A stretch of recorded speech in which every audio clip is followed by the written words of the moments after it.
Chevrolet Bolt is really a breakthrough in that it's going to be the first electric vehicle that's really for the people.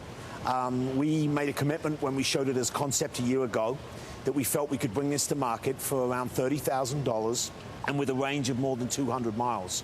And we've delivered on that, and what we're going to be able to do tomorrow is actually show for the first time the production variant of that, and we'll have that on the road by the end of the year. Why is 200 miles important?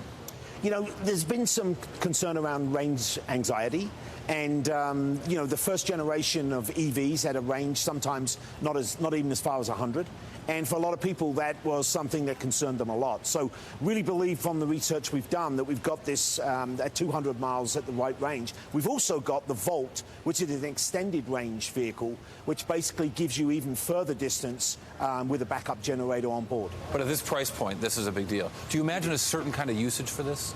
Yeah, I think what you're finding is a lot of people ask the question, you know, will electric vehicles sell when fuel prices are so low? But what you're actually getting when you buy electric vehicles, you're getting the latest in technology.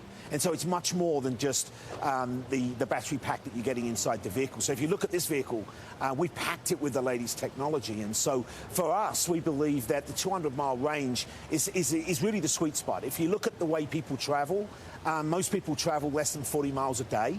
And so 200 miles means that you've got a lot of flexibility. Is the infrastructure there for charging and things that wasn't there a few years back, or is it still a long way to go? Yeah, and what's happened is the technology for charging has got a lot faster.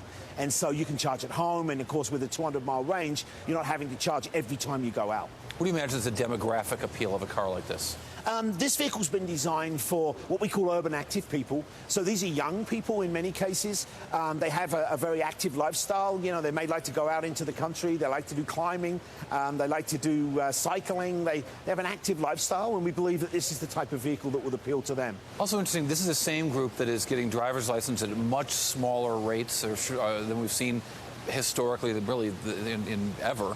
And they're also the same kind of people where household formation has been very slow since 2007, 2008.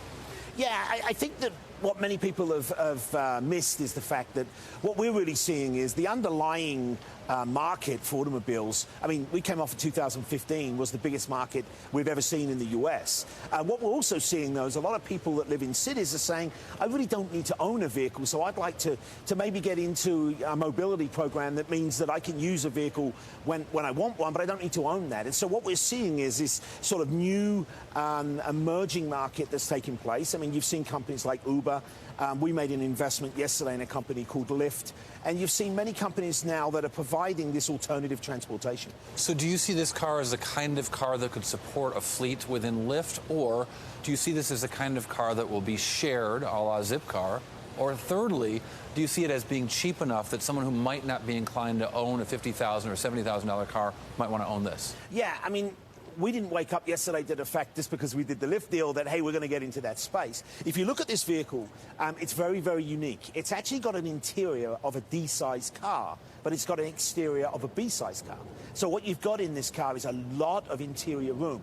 We've also got a flat floor. So for people getting in and out of the vehicle on a regular basis, very easy to get in and out of. It's got a huge screen. So we've got technology into this car that's really going to be good for this space that you're talking about.